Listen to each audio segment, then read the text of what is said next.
right, welcome everyone to another Owatonna Wrestling Weekly Podcast. I am head coach Derek Johnson, and to my right, your left, is not Coach Hovden. He got hung up at work, so just me today. Just me alone with my thoughts in a room, just the musings of a coach right before sections. But first, I am going to thank our sponsor for the podcast. That's Mr. Ben Flemke of Flemke Agency. He does the shopping for you in the insurance business, which I know we all love to do. We love doing our own insurance. No, we don't. We just want to hand it off, get the best deal with the right coverage.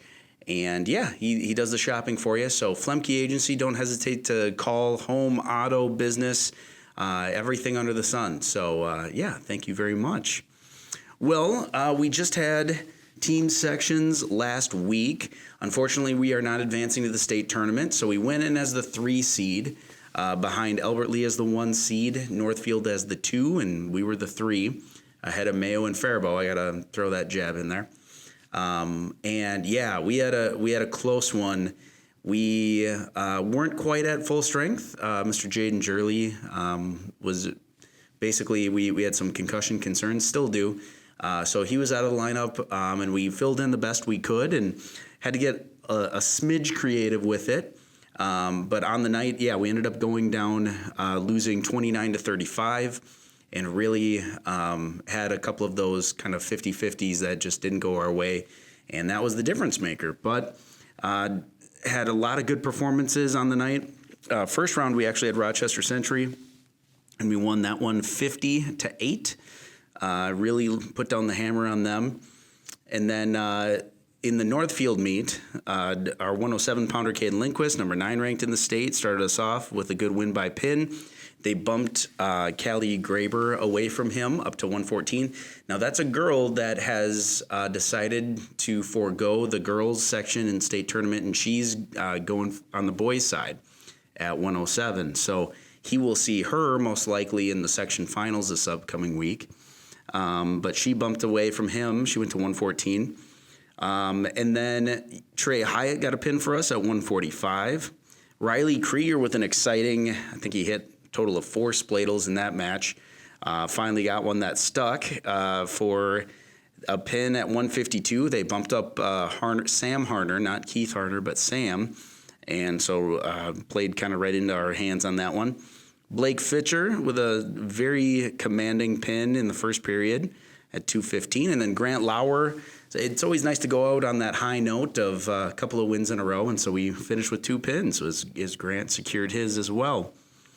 The other highlight matches.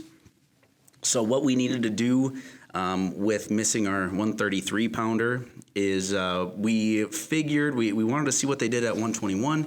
They kept Caden Staub down at 121. And in order for them to not have Keith Harner at 133, who's been ranked almost all season, kind of bump up and make it more difficult on our 39-45 plan, we had Justin Gronley go out at 127 against pretty evenly matched kid. That's one where that is a 50-50 match. And not only did it not go our way, but we gave up the pin. And then Lane, number 9 ranked at 127, bumps up to a formerly ranked 133-pounder and takes it close. It was a 1-point match and into the final kind of 20 seconds, gave up a late takedown. And so, yeah, we didn't walk away with the win on that one. But another difference maker on the night was RJ Reinardy at 172. In the duel in January, he got kind of handled, I think just kind of shocked against Owen Murphy, who at the time was ranked number 4 in the state at 172. And RJ went out last Thursday night and kept it close. In fact, that was a 1-point match up until the last seconds. RJ tried a little bit of a desperation headlock. So, yeah, if we just stay a little bit more conservative and just safer, I guess I would say, I think we come away from the win on that going forward. So that was a big kind of maturity match for RJ. And then Max Flemke, same thing, kept it to a decision against Ryan Kuyper, which was a crucial team point saver as well. So some kind of silver linings coming out of there. And we should get some rematches this upcoming week. So our individual sections this Saturday are at the Mayo Civic Center. we're going to be on Saturday instead of Friday like the years past, which is good. So we're going to have our own round for AAA on Saturday at 10:30 in the morning. And then after that, we are automatically caught up with A and AA. They have bigger sections for those. And so we'll coincide with their semifinals, their consolation rounds, everything like that, all the way through finals. So it'll be a great kind of packed house at Mayo Civic Center, that kind of quasi-state tournament feel that we grew up with and we know and love. I'm glad that's returning this year. So that'll be really cool. We're excited about that. And it's on a Saturday instead of a Friday afternoon. So even better that way for spectators and fans and everything. And then, state tournament after that. We already have one girl, Aaliyah Fitcher, going. She punched her ticket a little bit over a week ago. And with Albert Lee in the section this year, they moved up from AA to AAA. That throws a little bit more difficult task. Last year we took 8 boys to state, and kind of calculated we would have still sent 6 had Albert Lee been in our section last year. And so we're kind of estimating the same this year. It should be about, depending on how the tournament goes, 6 to 8 boys making it this year too. We have some pretty favorable matchups. So we won't know brackets or anything like that until Friday morning. We have our seeding meeting on Thursday night. So, but plenty to look forward to. We're going to have a couple of top seeds, and a majority of our team should be seated in the top 3. So that'll be pretty cool to see. So also wanted to talk a little bit about OMS right now. They're practicing 2 to 3 nights a week, keeping that folk style going. We're going to be in the NYWA qualifier tournament on March 10th. And it's a great opportunity to keep them wrestling, keep them engaged, and maybe even we'll try to do a little better job this year of kind of transitioning then into freestyle Greco, a nice little handoff that way too. I know it can be kind of a long season, but as we say, NYWA is more for like team bonding.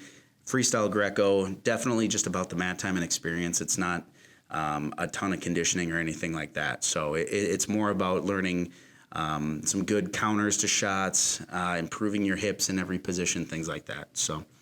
And then, this past weekend, OWA Youth had a pretty darn good showing at Waseca. It was an individual tournament on Saturday and then a team tournament on Sunday.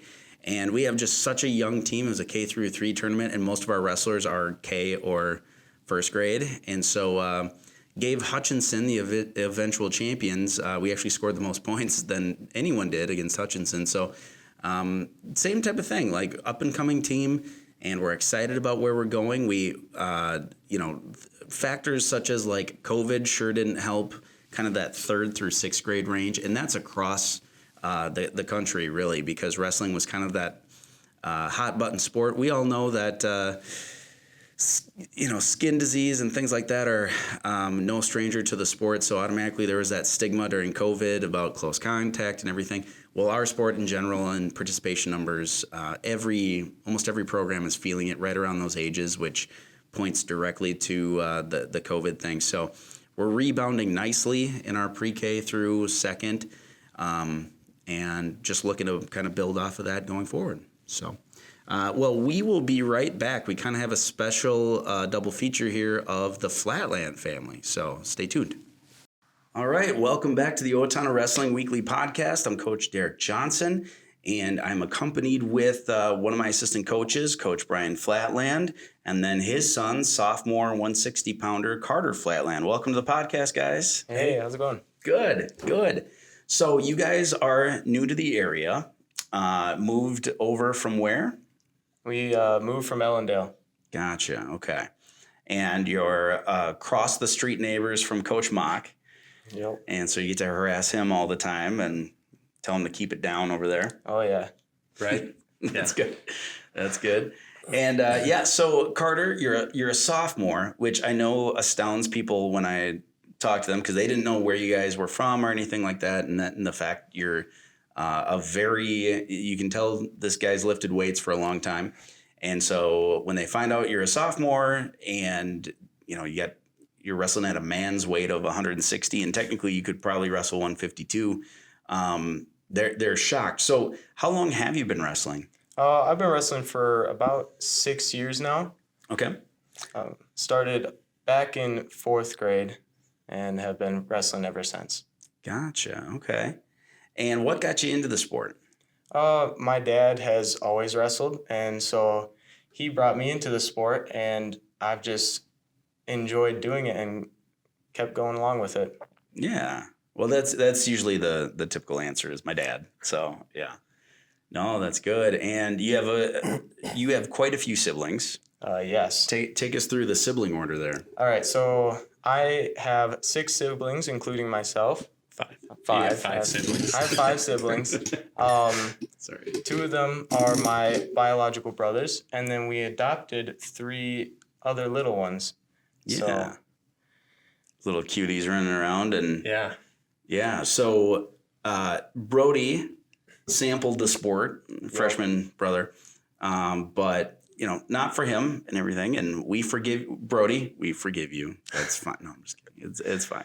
And then your little brother Owen, 6th grader, has been wrestling with us, and I mean that's perma smile. That kid is always just upbeat and smiling, and it's great to see him learn. And then your other little brother, what grade is he in? Randall, he is 2nd grade. 2nd grade. 2nd grade. He seems to be enjoying the sport thus far. Yeah, he loves it too. Yeah, good. And then any inkling that the girls someday may want to try it out, or just they love hanging around? I would say Anna would be a wrestler. She's pretty scrappy. She's kind of the princess, so she doesn't she likes to play around, but I don't think she's got what it takes to be a wrestler. But Anna could maybe throw her hat in the ring. Okay, all right. Well, maybe Bella can be a manager and help run our social media and everything. No, that's great. So, you've been wrestling, you said, for 6 years. 4th grade is still kind of in terms of the sport, kind of a later start. What kind of challenges did you have to overcome starting a little bit later? Did you have any that way, or have you made life a little easier on yourself by some preparation? I wrestled a little bit in kindergarten, but not enough to really get the concept of it. So when I joined in 4th grade, I had a really hard time with a lot of the matches. I didn't win ever, and I just kept being persistent with it because my dad kept pushing me to. And as I kept going, my 6th grade year was one of my best years that I've had, I think, so far. And I feel like it's just because I kept pushing, kept working, kept trying to become better. Sure. Yeah, that's awesome that it's kind of the typical thing is it's almost like, when did you have your first year? Because it's going to be the same first year for everyone, I feel like, with the sport. It's going to be not many wins. It's going to be kind of a lot of, you're going to take your thumps and learn. And it's just, so you had your first year and that hard one in 4th grade. So I know that all too well. Well, that's great. And so how has this season been going for you? How do you feel about it? It's been better than I've expected. Coming back from having surgery, I didn't get to wrestle last year, and so coming to a new, bigger school and being able to wrestle varsity has been amazing. And I haven't got quite as many wins as I would like, but I'm going to keep working hard, keep getting better. Yeah. Well, and last Thursday was another example. I mean, that's a coach's kid you went against for the 2nd time, Staub. And the fact that it was a 1-point match your first time out, last week was just a regular decision as well. I think 4-1 maybe. And it's just if your potential, your ceiling is so much higher than a lot of the guys you wrestle. They're pretty tapped out. They're at the apex of where they're going to be. And the fact is that, we just all can see how much more potential you have. And that's just kind of an incredible position to be in. And you've done a lot of preparatory work. You're a hard worker.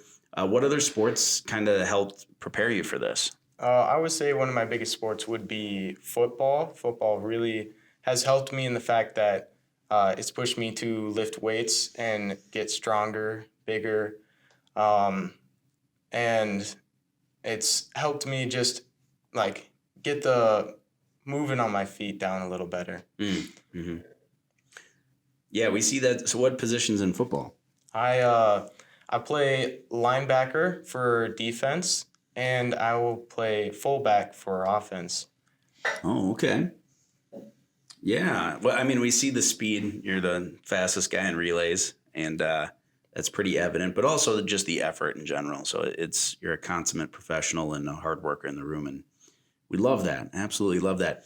Any moments this season that have kind of stood out to you as being maybe your favorite? Doesn't have to be a match, but memory or anything? I've loved the fact of how accepting everybody's been. It's been super easy to get to know everybody, and I feel like I belong here. That's been amazing. I think probably one of my favorite matches was against Byron. I wasn't necessarily super confident about how I was going to do, and I went out there and I managed to pull out a win, and that was super exciting for me. Yeah, and a very mature one. I remember rewatching that film and just kept chipping away. And that's kind of your thing anyway. Don't get me wrong. Like, you're so good at just staying in there and keep coming back at them, even if the match isn't going your way right away. But yeah, that was really one where it was a close match. I think only a 1-point win, maybe 2-point. Like, seemed like a tight one. But yeah, if you could kind of picture, or like if you could identify one attribute that I really would associate with Carter Flatland, it would be persistence, honestly. So, we have sections this week. What are you kind of anticipating? What are your goals? My goals are to make it to state here. Just wrestle hard, chip away at my opponents, and try to make it to state. That'll be really big for me. Yeah. Yep. So his bracket, most likely, that JM kid, really good kid. And then Northfield and you should all be kind of top 3. Attic from Albert Lee will be in there. I'm not sure how it all shakes out, but you would be the top 4, and all in the realm of, like, possibility, quite honestly, like to get the win. So you were right there. You reversed that JM kid out of a cradle. I mean, you had a near side cradle and you just like muscled your way out of it, had him on his back, and and so close with stop a few times and everything. So trying to make it to state this year. How about long-term goals? Some of my long-term goals is to be able to start winning more matches for the team, and in general help us pull more wins out, make it to state as a team. There's been a couple of times where I feel like if I could have won my match, we could have flipped it and we could have made it farther. And so that's one of my big goals, is to help the team win more matches in general. And then by my senior year, I would love to win state. That would be amazing. That's awesome. I love hearing that. And of course, you know me, I always try to blame one kid for our loss. So I'm total. No, I'm just kidding. I love that. That's admirable, though. And clearly you have a buy-in, and you're always looking to help, raise the level of your teammates too. So that's great. Well, awesome. And Coach Flatland, your father, you can tell, you are cut from that cloth. So Coach Flatland, first year here, obviously, you moved here this fall, and take us through a little bit about your coaching background first off. So for coaching, I helped a little bit at my hometown where I graduated from, up in Malacca, north of the Twin Cities. And I helped there just briefly. And then when we moved down to southern Minnesota, we're in Blooming Prairie area. So I helped there for a year, and then work got busy. And at kind of that same time, we moved over to Ellendale. And then just busy with work for a few years there. And then as my boys got older, they were interested in, or they're all in wrestling, and was able to talk all of them, including Brody, into wrestling for a while. And if I was in the room, then it made things a lot more fun. So I made the decision just to make time to help with coaching over at NRHEG, and it was a great year there. Love spending time with my kids, and was able to just work with them, work with some of the kids there. Coach Larson over there, he's great to work with, a real upbeat guy. And then now here, and so it's been fun to come into this room. And like Carter said, same thing. Like you walk in, you just feel welcomed. Coach Johnson made us all feel right at home right away. I know the boys, when they did captain's practice, they said all the kids are really nice, and they're just, anytime you go into a new environment, it's a little intimidating. And we've grown up small town, very small town. So coming to Owatonna seems like big city, and so we didn't know what to expect, and it was arms wide open. So it's been really fun to come in and be a part of this program this year. Great. Well, appreciate that. And then, so you mentioned Malacca, definitely a powerhouse for wrestling. How was your personal wrestling career? So I'd say, I didn't really do anything super special. I had a solid senior year, made it to state, lost out first round. But I just kind of always enjoyed the sport. Ever since I was little, I started in second grade and then just wrestled all the way through. We did have a good wrestling program there. Our team, my sophomore, junior, senior year, we made it state, was able to place a couple of years, which is a great experience. It's fun to be down there as a team. It's cool to go individually, but it's so much fun to be with all of the guys you've been working with all year, and to have that experience together and to carry it through.